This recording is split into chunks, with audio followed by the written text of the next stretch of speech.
Ladies and gentlemen, may I request you to please be seated. We're on to our session that has Hollywood star couple Michael Douglas and Catherine Zeta-Jones in conversation with Hindi cinema actor and producer Anil Kapoor. Please put your hands together to welcome all of them on stage. Thank you. Thank you very much. It's a privilege and honor to be here. And when Hindustan Times asked me to do this chat, I thought, why me? I'm not a journalist. Then I said, let me jump into it. Why not? Where will I get this opportunity to sit next to the beautiful Catherine? And of course, you know. The beautiful Michael. Even more beautiful, Michael. Of course. And of course, you know, actors who have influenced, motivated, inspired, and of course entertained the entire planet. The stunning Catherine and of course the one and only Michael Douglas. Thank you. Please. Thank you. Thank you. Thank you. Michael, thank you, all of you, for both of you to come to our country, to this beautiful capital. My first question to both of you is, you all have been together since 20 years, you've been married for 20 years, so I've been married for a long time too. So I want you to reveal, what's the secret of a happy, loving marriage? Catherine, you go first because you're the boss. Okay, I go first. First of all, thank you so much, everybody, for coming and having us here.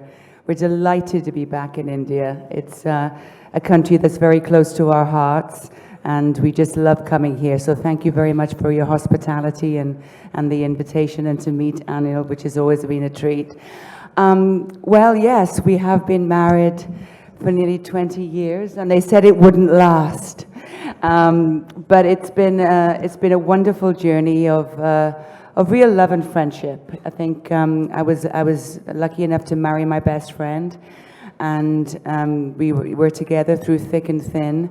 And I think the secret is, for our relationship, is just being kind to each other, retaining our sense of humor. We've just been blessed with two amazing, beautiful children who inspire us as grown-ups every day, and rejuvenate us all the time. But truly, the depth of our relationship is that we're kind to each other, and we're best friends. First, you marry somebody 25 years younger. Then you find out the first time you meet her that you have the same birthday. We both have the same birthday. 9/25, September 25th, 25 years apart. And then you tell her on the first night that you met her, I am going to be the father of your children. And then you see how that goes over. And then you remember and you remind yourself that no matter how much effort we make to strangers, because we all tend to make more of an effort to strangers than we do to the person that's closest to us, and remind yourself just how important he or she is, and don't forget it.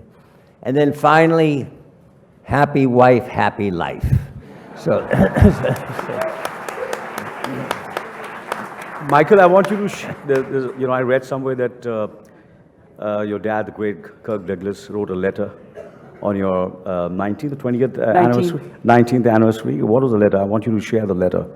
You know, I follow you, so I read the letter. He wrote, first of all, they gave us a beautiful vase, and inside the vase was a letter from Kirk, from Michael's dad, that said, Michael, you have learned very well from me, I'm paraphrasing, that your wife, you always listen to your wife. That's what it was, a happy marriage. Right. Just like me, I've always listened to my wife. That's my secret too. I just listen to my wife. That's my secret too. Of course, yeah. That's true. With all the things that have happened in the 20 years that we've been married, FaceTime is such an amazing source. It's much better than telephone services. We can talk to each other all over the world. And I guess it also helps because my father calls 6:30 every evening. It doesn't matter what time zone we're in. He calls at 6:30 in the evening, every evening, and he really will speak to me briefly, then he says, "Where's your wife?" And so it also helps if you have a father-in-law who adores his daughter-in-law. Well, he's an outrageous flirt. Outrageous. And if he wasn't 103 on Monday, I'd be very, very, very annoyed. But when you're 103, you're allowed to flirt with any woman, especially your son's wife. I just, because, in this kind of business, show business, of course, there's a lot of media intrusion, there's the paparazzi, and so how do you deal with that, in this situation, to keep the, the love, there's the gossip written, so how do you deal with that when that happens?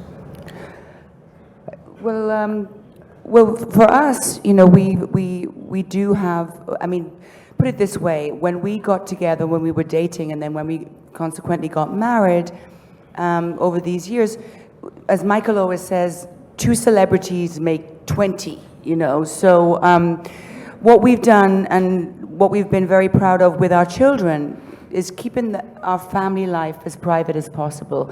Of course, we're in a business where we walk down a red carpet and we go to events and people are interested and very happy to see us, and we're very humbled by that, and we're very happy to take the selfies, and we're very happy to speak to the press when we need to promote movies or we're doing work. But when we go behind our closed doors for our home, we're just regular people, and we've really maintained the privacy, and Michael will talk more about us living on the island of Bermuda for many years. One, because Michael's mother was Bermudian, but it gave us solace and it gave us privacy, so that when we went out into the world as celebrity Michael and celebrity Catherine, it was easier. It wasn't an everyday battle. Wouldn't you say, honey?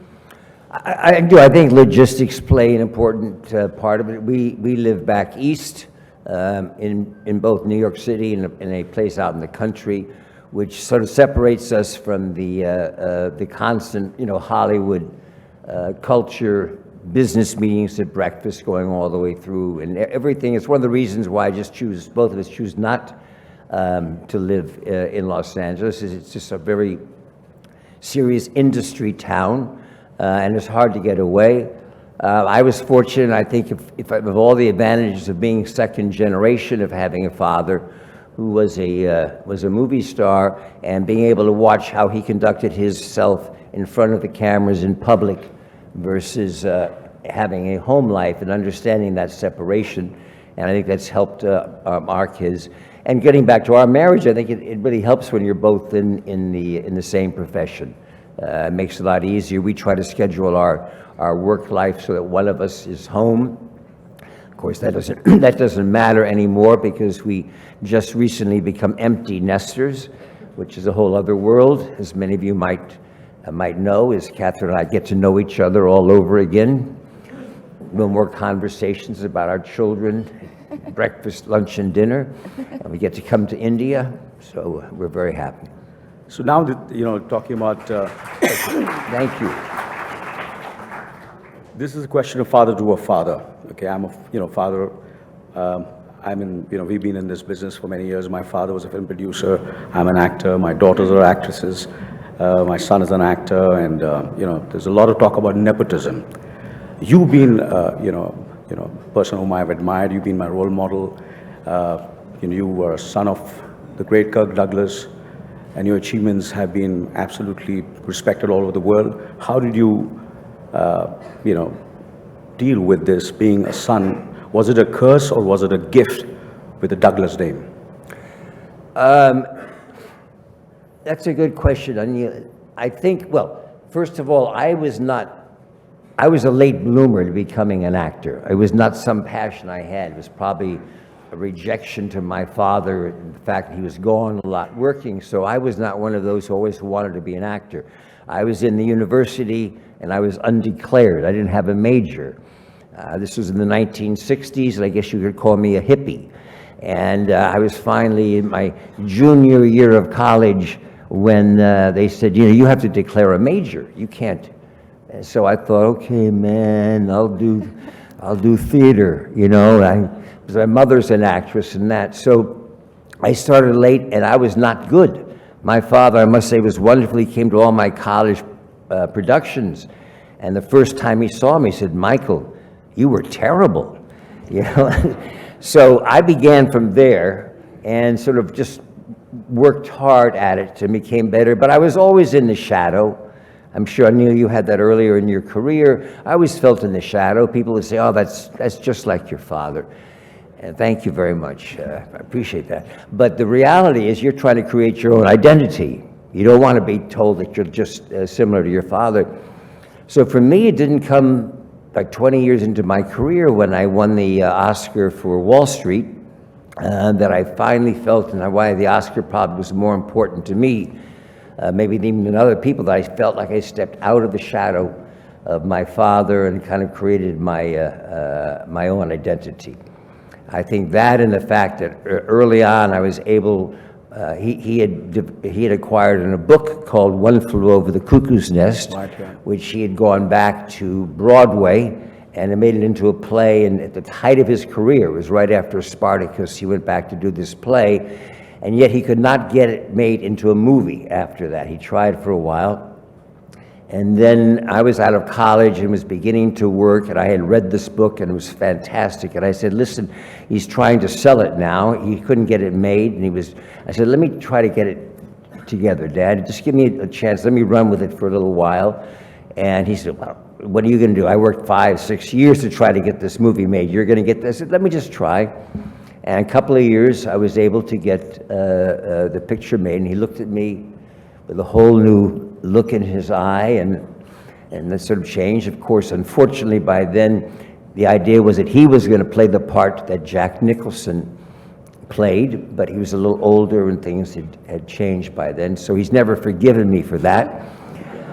But he did still share mentions it. Right. He really does. He still mentions it. He still mentions from time it. to time. So you were 32 when you won the first Oscar as a producer, right? You were 32 years old. That was your first Oscar. You were 32. I was 32, 31, who's counting? And One Flew Over the Cuckoo's Nest, that's Great. correct. So what would your advice be to, children who are children of, celebrities and famous fathers? What would be your advice be? Be very appreciative and very humble. There's a lot of ways that you can grow up in this world, and my father has a tremendous rags to riches story.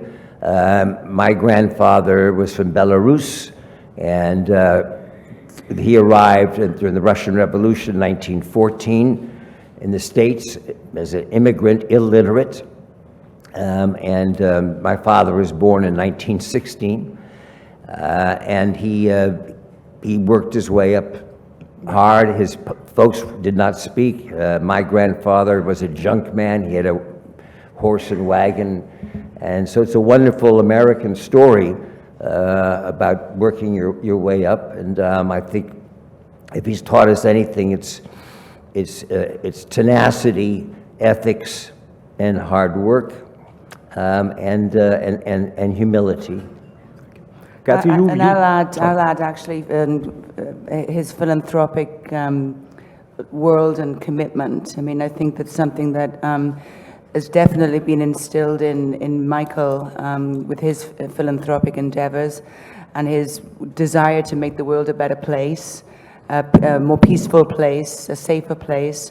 And I think that's been instilled in our children too, which of all the things that, a dynasty, a generation of Douglases, I think that's what I'm so proud of. Is that they really are committed to the world and making it a better, peaceful place. But you've been an outsider and you broke into Hollywood. You're from Wales and, you broke into Hollywood. So what would your advice be to outsiders who want to make it in the mainstream cinema or mainstream industry? Well, for me, I'd never had the daughter of or I had no family connections to the industry, so I was out there on my own, and there was I think a fearlessness that I had of wanting to make it. For me, movies were something so far removed from my life. Growing up in Wales, for me, it was going to London, to the theatre. I wanted to be on the stage in any capacity. And I started very young. My first professional engagement was when I was 9 years old in the professional theatre in London in the West End. And so I had a fearlessness about ambition, and so as you get older, that kind of diminishes. I find, because you've got more to lose. You wonder what people think. Sometimes, as a woman in any industry, the word ambition is something you're not supposed to say. That I'm ambitious, but I certainly was, and I still am. And I think my advice to people coming up in the industry is never lose track of your dreams, and once you've fulfilled what you think is a dream, then you have to dream again, and you have to dream big. And there's nothing wrong with being ambitious, especially a woman. Wait.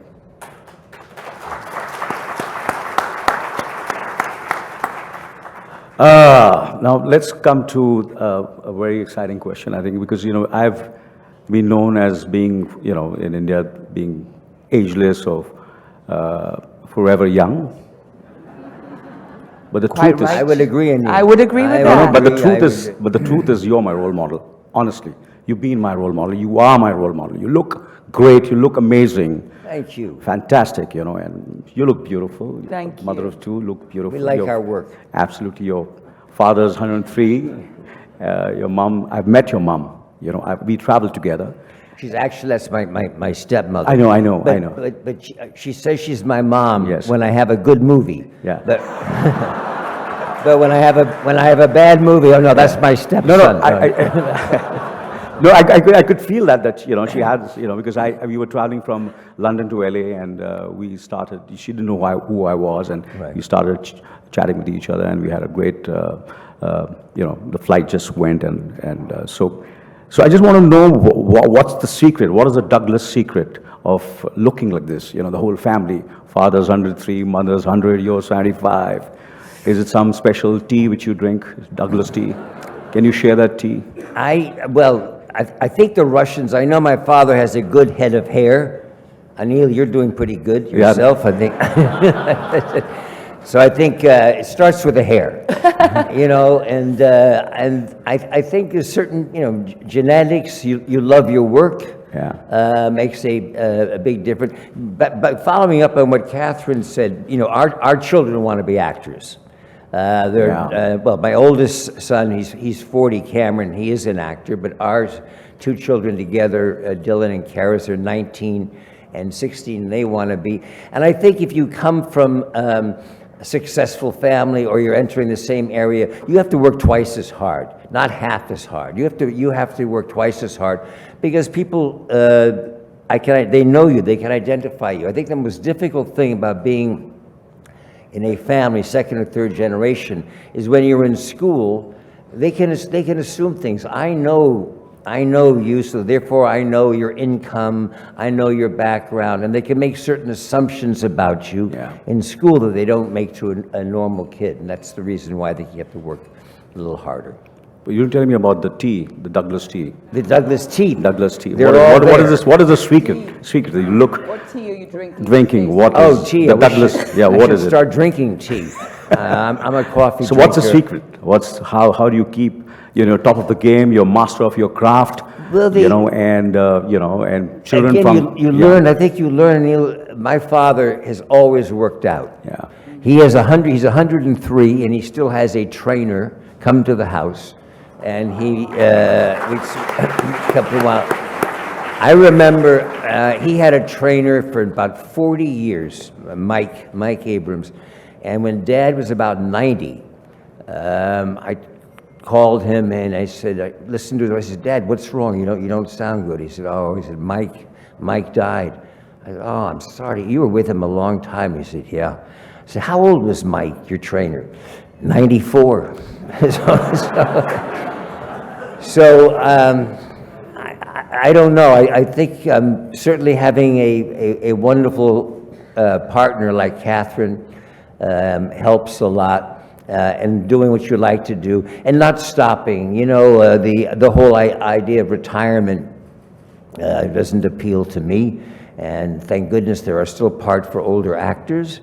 And I'm planning on doing it till they take me out. You know. Wait.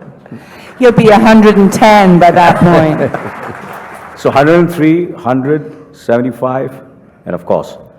So it's about 300 years, right? That's right. Absolutely. That's no, I think we looked at it last time between well, Catherine and I and Kirk. We have 250 movies. That's right. It's even close to your numbers. No, me alone, I've done 150 films. I know. Unbelievable. It's fantastic. It's amazing. Well, Michael, I've seen, I think, most of your films. You've done some great, successful films, created some iconic characters. But of course, my most favorite is Gordon Gekko, which you did in Wall Street. And I just loved the film. I loved your character. So, when you're working on the character, when you were, in the process, when you were, when Oliver Stone, when you read the script, because you have an instinct for script, I feel you have an instinct for material. You proved yourself when you won the first Oscar. So did you get a feeling when you were processing that character, when you're working, putting the pieces together, that this is something which is something special you're working on?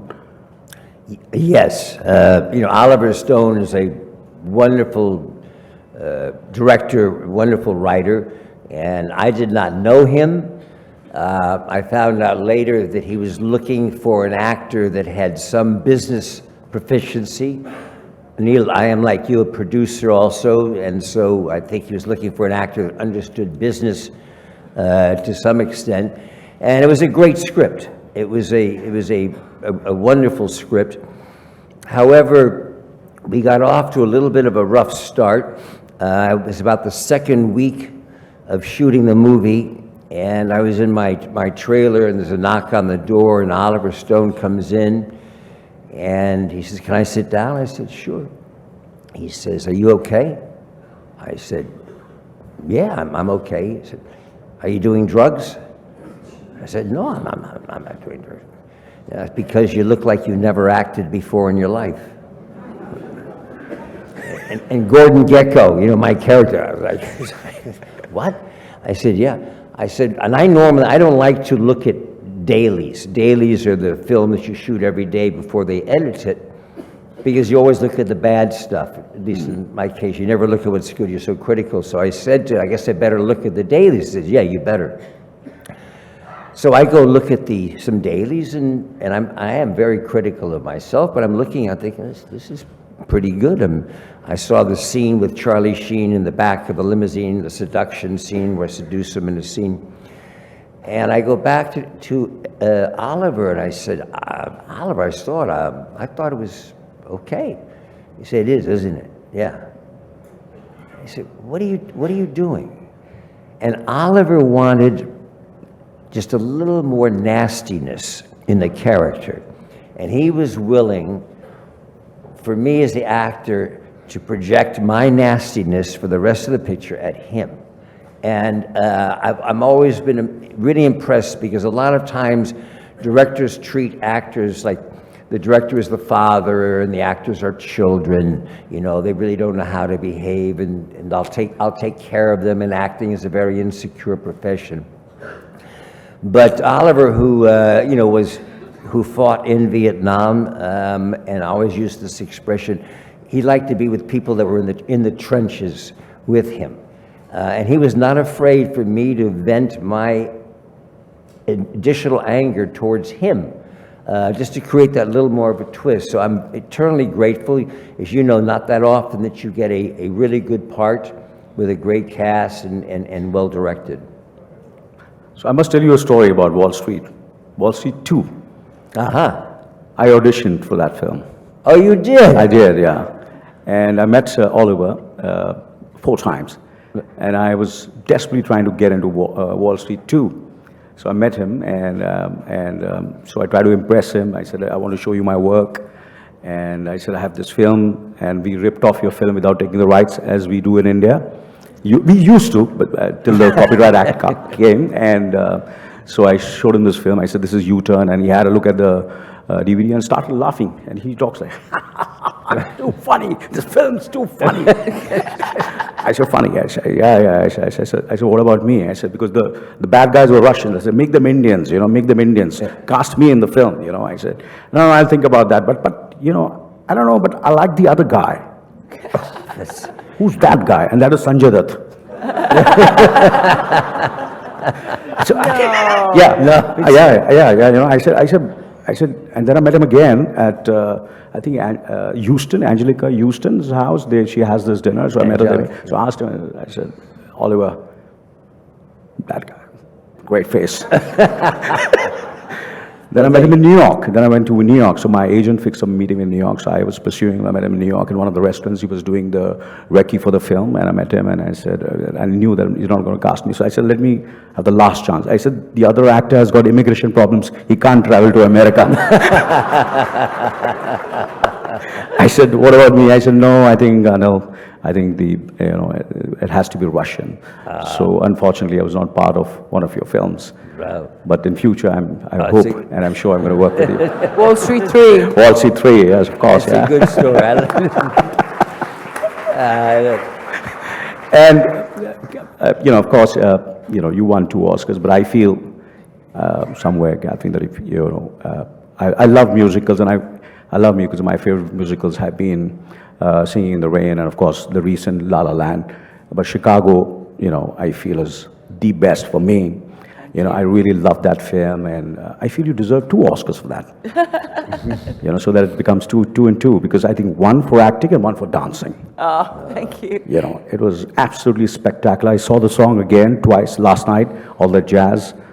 And how, is it, because, we do a lot of musicals, we do Bollywood films, and we don't really, all my films, we go on the set and just, start singing and dancing. We don't really rehearse so much or prep so much. So you had to go through a lot of prep. What was the process? Yes, we did. We did. Well, first of all, I started my career in musical theatre, and it was a, in Britain at the time, it was like, oh, you're a dancer, you can't really sing or act. And so I was singing and acting in a musical, and it's like, oh, no, you can't really act. And so after doing musicals, all my childhood and up into my late teens, I kind of stopped doing them and wanted to be a serious actress, but never thinking that the whole genre of musicals would have a new life, a new, a rebirth in Hollywood. So in Chicago, I had the opportunity to play Velma Kelly in Chicago. It was just a dream come true for me. So I could put singing and dancing and acting for me on celluloid forever on film. I thought it was a dying genre.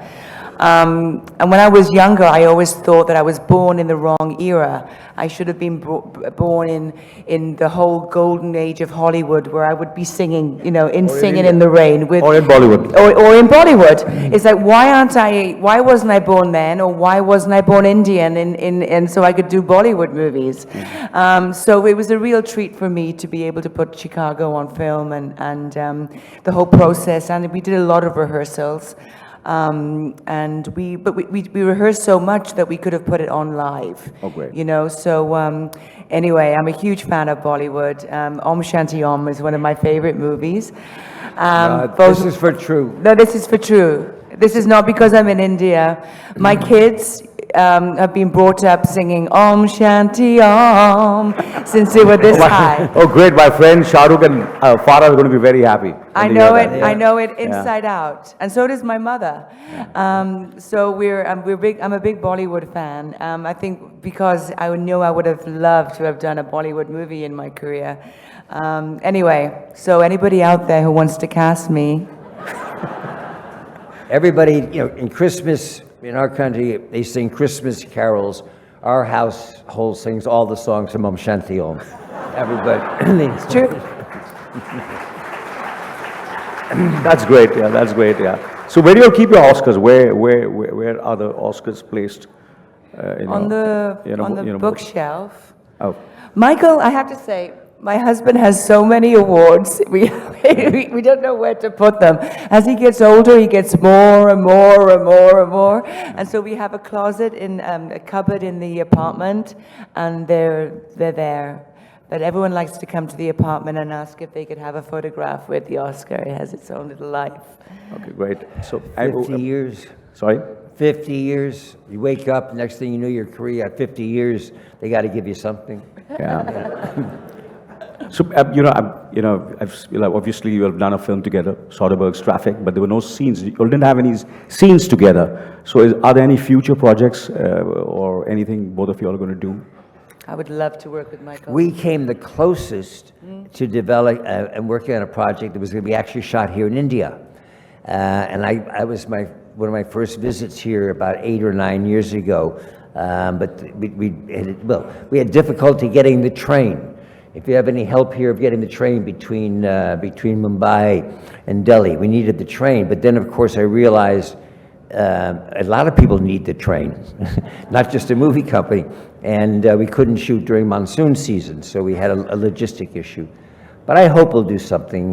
Michael found a script that was very reminiscent of the Romance in the Stone kind of series. I love that film, and yeah. we were going to do it together. But, I mean, it's very hard.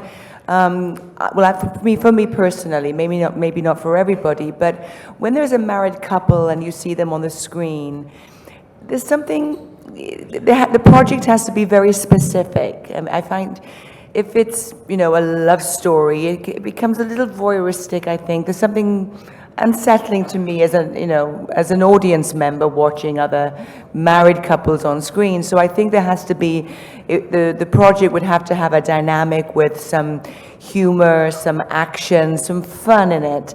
And I think what Michael produced and starred in, The Romance in the Stone and Jewel on the Nile, has that wonderful kind of romp, kind of slapstickness to it. Right. It's a fun adventure story, and this project that Michael found would have been perfect. So maybe we will try to resurrect that. And if not, there's always a War of the Roses. War of the Roses, yes, yes, of course. I think that would be what we could. People would like to see us fighting on screen, I think.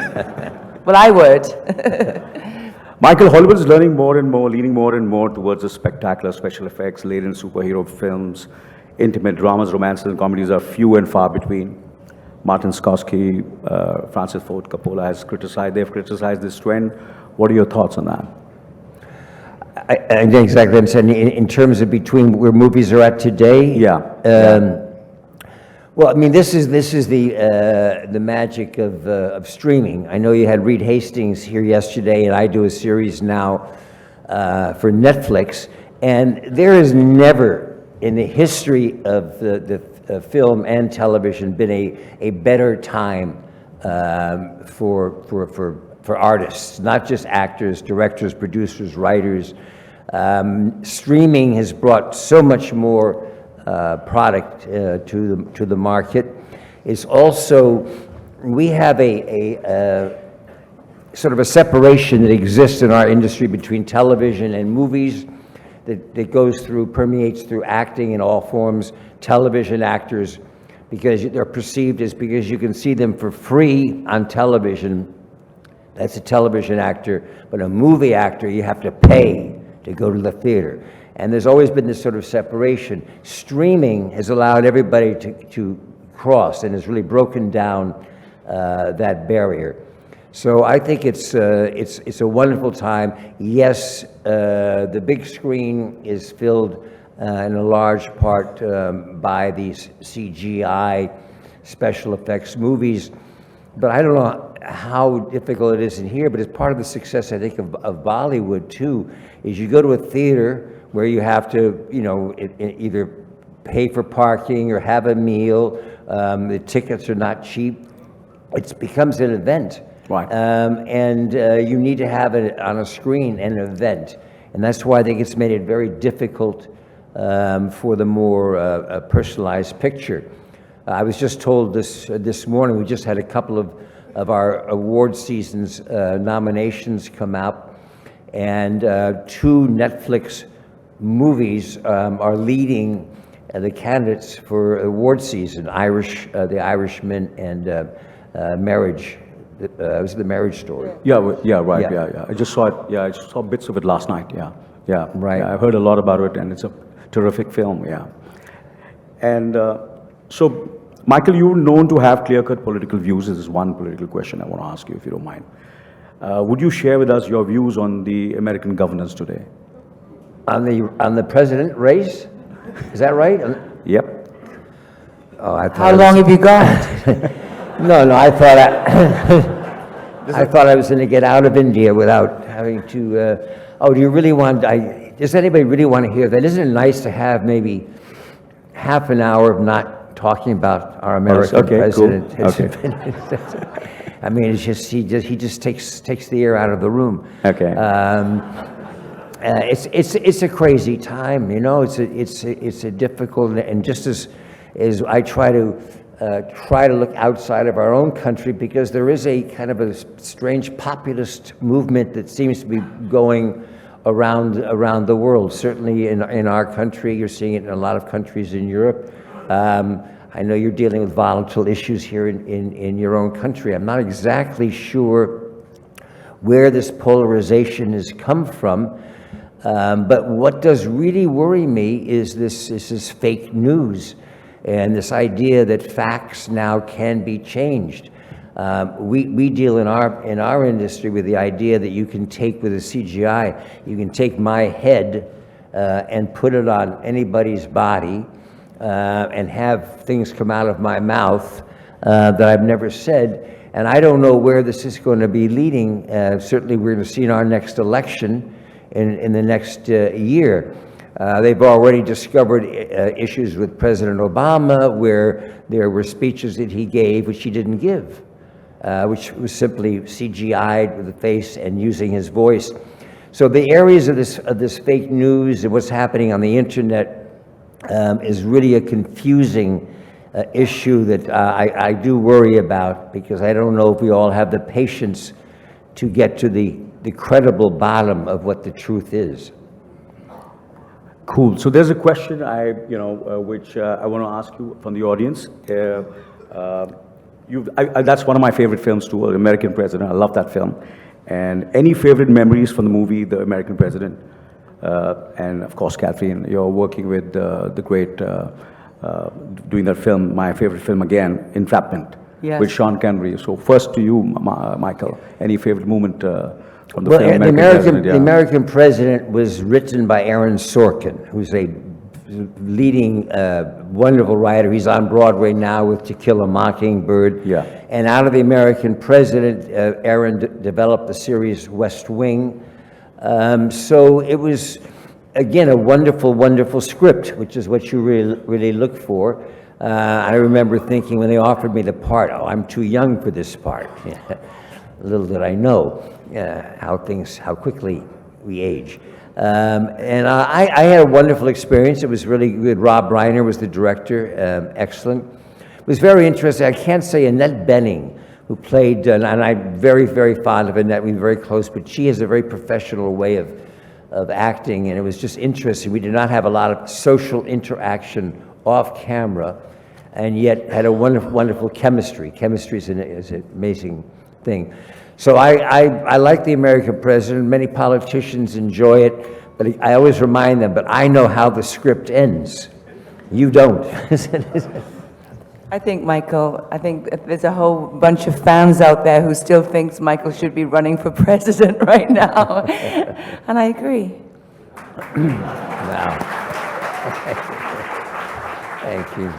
And finally, just tell me what's at the top of your mind at this very moment, both of you. On top of your mind, at this moment, what is top of your mind at the moment? My favorite film? No, No. what's at the top of my mind? Top of your mind. Right now is that I didn't answer the Sean Connery question. I love working with Sean Connery. He was very, very, very influential in my career, in that for me, coming from Britain and having the chance to work with Sean Connery, who was iconic, and still is iconic. and to have this really great relationship off screen where I became family to him. He always called me the kid. And Sean is that real Scotsman, you know, and he's got a bit of a temper on him. So if anyone was talking whilst I was acting, he'd go, "Shut up, the kid's acting!" And all these people be on the set, like, you know, and I'd be like shaking in my boots. "Okay, Sean, calm down, I'm fine. But we had a wonderful, wonderful relationship, and the movie turned out really great. And it was when I was shooting that movie that I actually met my husband, because I was promoting Zorro at the Deauville Film Festival. And so I met him, and then briefly, and then I had to go back up and finish shooting with Sean. So Do you get a chance to meet him now? no, I don't. Unfortunately, I haven't seen Sean in a long time. He's living in the Bahamas, very happily retired. So, but I miss him very much. We all miss him. Yeah. And, you know, we all miss him. We love him. Screen. And any thoughts about Delhi when you traveled from the airport to Delhi? Did you see anything in the city? Do you plan to visit any of the cities? Do you plan to stay back for a few more days and go to Agra or any of the cities, Rajasthan? We do, Anil. Unfortunately, we're not going to share our plans of where we're going in India here, but we do have plans to visit, take advantage of this nice invitation to be here. And I must say thank you all for coming, because it is Thank you so much. Very nice, you know, on behalf of opportunity. yeah, of course, thank you. On behalf of HD, our country, and our capital, thank you so much for being with us. Thank you. It was lovely speaking to you all and conversing And with thank you so much. Thank you. This interview has Thank been you. wonderful with you. Yeah. There's another question from the audience, yeah. Sure. Lots of questions? Okay. How you going? Yeah. Oh.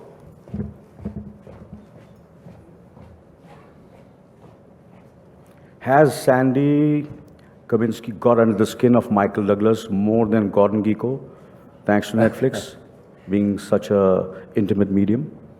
Well, I'll help some of your audience who may not know. I have a series now on Netflix called The Kaminski Method.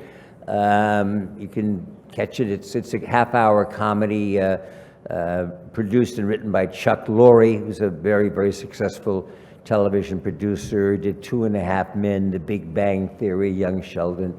It's a good series. I do it with Alan Arkin. And my character's name is Sandy Kaminski, and I play an acting coach and teacher. So yes, Sandy Kaminski is a lot closer and more comfortable for me to play than Gordon Gekko. Okay. I don't know, there's a request. Would Anil like to have a dance with Catherine on the... Absolutely. Now, just a minute. She loves Om Shanti Om. I'm a very bad dancer. I love it. You love it? Om Shanti. Do we have the track? I don't think people understand my obsession with Om Shanti Om. I mean, Yeah, no. you have no idea. I know it verbatim. I know Yeah. the scenes. I always thought it would make a fantastic Broadway musical. Really? But I can't play it because I'm not Indian. I think you look Indian also. I think, yeah. Because I have, you know, my niece looks like you. Yeah. I'm very honored. Yeah. Some of the most beautiful women in the world are from India. But it's a wonderful story. Catherine, you know, was a child prodigy dancer and performer, was touring when she was 9 years old. And when she was 15, she went on her own to London, stayed with a governor of somebody's house, and was in the chorus of 42nd Street when she was 16 years old. And just by chance, the producer of 42nd Street, she was in the chorus, but she was the understudy for the lead. And just the show had been playing for years, and by chance, the producer, the original New York producer, coming by to check on the show, was there the night that Catherine had to go on, replace the lead, and she went on. And he saw her, and you were 17?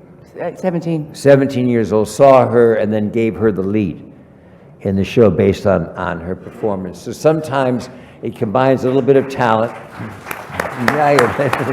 So, Catherine, are you ready for just a little Om Shanti Om? Can we dance? All young girls put their hands in the air. Om Shanti Om. Wow. Are you I gonna haven't play got the right shoes on to dance. But, So can I dance then? Yeah, go on. But I'm always ready.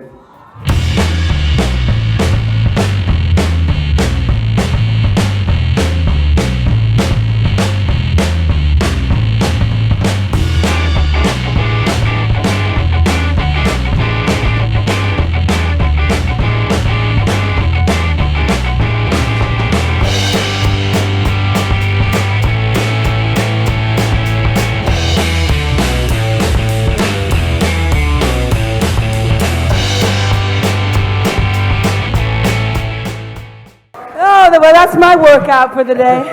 Thank you, thank you. That was great, yeah. I think this has been one of my best evenings. Yeah, I get a chance to dance with, my all-time favorite. And of course, thank you so much, Michael.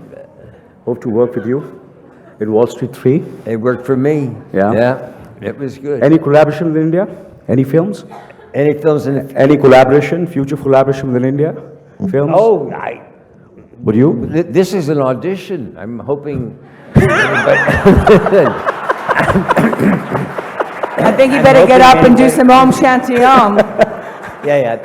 My dancing's not going to cut it, but yeah, I would. We love your country. We've always had wonderful visits here.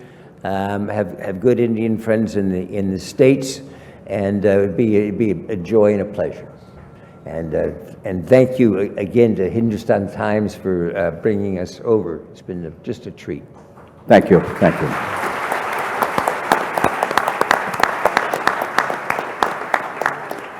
Thank you very much, Mr. Kapoor, Catherine, and Michael Douglas.